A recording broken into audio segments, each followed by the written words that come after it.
ഈ സർക്കാരിന് എടുത്ത എല്ലാ തീരുമാനങ്ങളും ഇത്തരം ജനവിരുദ്ധമായ തീരുമാനങ്ങൾ മാറ്റാൻ ഒരു പുതിയ UDF സർക്കാർ 2 മാസങ്ങൾക്കകം വരും.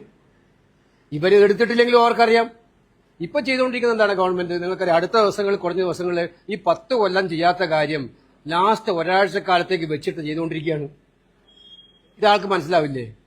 ജനങ്ങൾ മുഴുവൻ വിഡ്ഢികളാണോ? അവർക്കെല്ലാം അറിയാം. കാരണം ഇതുവരെ ചെയ്യാൻ മനസ്സില്ലാത്തവർ അവസാനം ചെയ്യുന്നത് തിരഞ്ഞെടുപ്പിന് വേണ്ടിയിട്ടുള്ള സ്പോൺസേർഡ് പ്രോഗ്രാമാണ്. മാനിഫെസ്റ്റോയിലേക്ക് വെക്കേണ്ട കാര്യങ്ങൾ ഇപ്പൊ പ്രഖ്യാപനമായിട്ട് പറയുന്നു മാത്രമേ ഉള്ളൂ. അടുത്ത സർക്കാർ നടപ്പിലാക്കേണ്ട കാര്യങ്ങളാണ് അതൊക്കെ. അപ്പൊ അതിന്റെ കൂട്ടത്തിൽ ഇതും അവർ പറഞ്ഞിരിക്കുകയാണ്. ഒന്നാമത്തെ സുപ്രീം കോടതിയിൽ കേസും വരുന്നുണ്ട്. എന്തായാലും ഈ വിശ്വാസ കാര്യത്തിൽ മലക്കം മറഞ്ഞത് അവരുടെ നിലപാടുകൾക്ക് വിരുദ്ധമായിട്ട് തിരഞ്ഞെടുപ്പ് ഓറിയന്റഡ് ആണെങ്കിലും നന്നായി. പക്ഷേ ഇത് മുൻപ് ചെയ്തിരുന്നുവെങ്കിൽ ഒരുപാട് പ്രയാസങ്ങളും ദുരിതങ്ങളും ഒഴിവാക്കാമായിരുന്നു കേരള സമൂഹത്തിന്. ചവറയിൽ മാത്രമല്ലല്ലോ, ഇന്ന് ഞാൻ അത് കേട്ടപ്പോൾ ഞെട്ടിപ്പോയി. അതും പോലീസ് സ്റ്റേഷനിൽ വന്ന് പോയിക്കൊണ്ടിരിക്കുമ്പോഴാണ് പറ്റുന്നത്. അപ്പൊ പോലീസിന്റെ സംരക്ഷണയിൽ ഗുണ്ടായുസം നടക്കുകയാണ് ഇവിടെ. പോലീസ് ഗുണ്ടായുസത്തെ പിടിച്ചില്ലാതാക്കുകയല്ല ചെയ്യുന്നത്, പോലീസിന്റെ സംരക്ഷണയിൽ ഗുണ്ടായുസം. ഇതാണ് കഴിഞ്ഞ കുറെ നാളുകളായിട്ട് കേരളത്തിൽ നമ്മൾ കണ്ടുകൊണ്ടിരിക്കുന്നത്. അതിന്റെ ഏറ്റവും ഒടുവിലത്തെ ഉദാഹരണമാണ് ഇത്. നിയമസമാധാന തകർച്ചയുടെ ഏറ്റവും വലിയ ഉദാഹരണം. നിങ്ങൾക്കറിയാം, എല്ലാ കാലങ്ങളിൽ നിന്നും വ്യത്യസ്തമായിട്ട് വളരെ വളരെ വേഗത്തിലാണ് കോൺഗ്രസിന്റെ സ്ഥാനാർത്ഥി പട്ടികകളുമായി ബന്ധപ്പെട്ട ചർച്ചകൾ നടക്കുന്നത്. ഒരു പ്രാവശ്യം സെൻട്രൽ ഇലക്ഷൻ കമ്മിറ്റി കൂടി കുറെ പേരുകൾ അംഗീകരിച്ചു കഴിഞ്ഞു. ഇനി കുറച്ച് പേരുകൾ കൂടിയുണ്ട്. ആ പേരുകൾക്ക് വേണ്ടിയുള്ള സ്ക്രീനിംഗ് കമ്മിറ്റി ചർച്ചകൾ നടന്നുകൊണ്ടിരിക്കുകയാണ്. അത്തരം കാര്യങ്ങൾ വൈകാതെ തന്നെ പ്രഖ്യാപിക്കപ്പെടുമെന്നൊരു സംശയം വേണ്ട.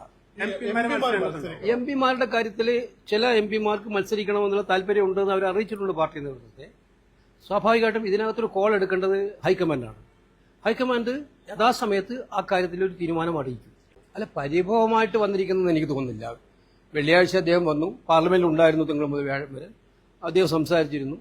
അദ്ദേഹം പിന്നെ നാട്ടിൽ വന്നു. നാട്ടിൽ വന്നപ്പോൾ അദ്ദേഹത്തിൻ്റെതായിട്ടുള്ള ഒരു ആളുകൾ അദ്ദേഹത്തെ കണ്ടു. അതിനകത്ത് പരിഭവം ഉണ്ടെന്നൊന്നും എനിക്ക് തോന്നുന്നു. അല്ല, ഫേസ്ബുക്ക് പോസ്റ്റിനകത്ത് എന്താണ് അദ്ദേഹം പറഞ്ഞിരിക്കുന്നത്? കണ്ണൂരിനോടുള്ള സ്നേഹവും പാർട്ടിയോടുള്ള സ്നേഹവും അല്ലേ പറയുന്നത്? അല്ല, സ്വാഭാവികമായിട്ടും ഞാൻ പറഞ്ഞല്ലോ, ജനാധിപത്യത്തിലെ ഏറ്റവും പ്രധാനപ്പെട്ട ഒരു പ്രക്രിയയാണ് തെരഞ്ഞെടുപ്പ് എന്ന് പറയുമ്പോൾ.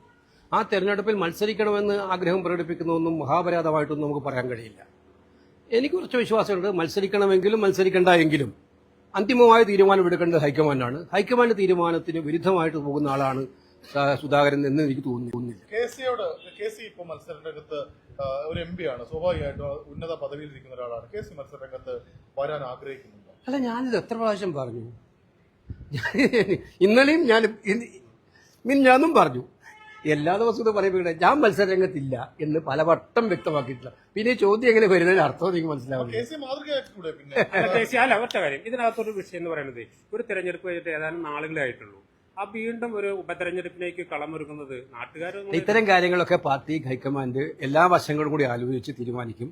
നിയമസഭാ തെരഞ്ഞെടുപ്പിൽ ജയസാധ്യത പരിഗണിച്ചുകൊണ്ടുള്ള കാര്യങ്ങളാണ് പാർട്ടി ആലോചിക്കുന്നത്.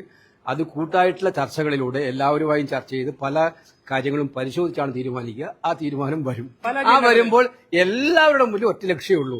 അഭിപ്രായം അവിടെ ഇവിടെയൊക്കെ കുറച്ചൊക്കെ പറഞ്ഞു വരും. എല്ലാവരുടെ മുന്നിൽ ഒറ്റ ലക്ഷ്യമേ ഉള്ളൂ: UDF-നെ വിജയിപ്പിക്കുക, ഈ ഭരണത്തെ മാറ്റുക എന്നുള്ളതാണ്. അതിനുവേണ്ടി ജനം കാത്തിരിക്കുകയാണ്. അതുകൊണ്ടല്ല ഇങ്ങനെ ഓരോ സംഭവങ്ങൾ ഉണ്ടായിക്കൊണ്ടിരിക്കുമ്പോൾ ജനം കാത്തിരിക്കുകയാണ്.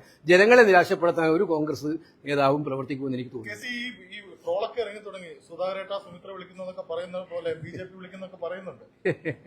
ആ സുധാകരനാ? അതിന് വേറെ ആളെ നോക്കണം. ഗുരുവായൂർ മണ്ഡലത്തിലെ നാട്ടുവാർത്തകളുമായി സർക്കിൾ ലൈവ് ന്യൂസ്.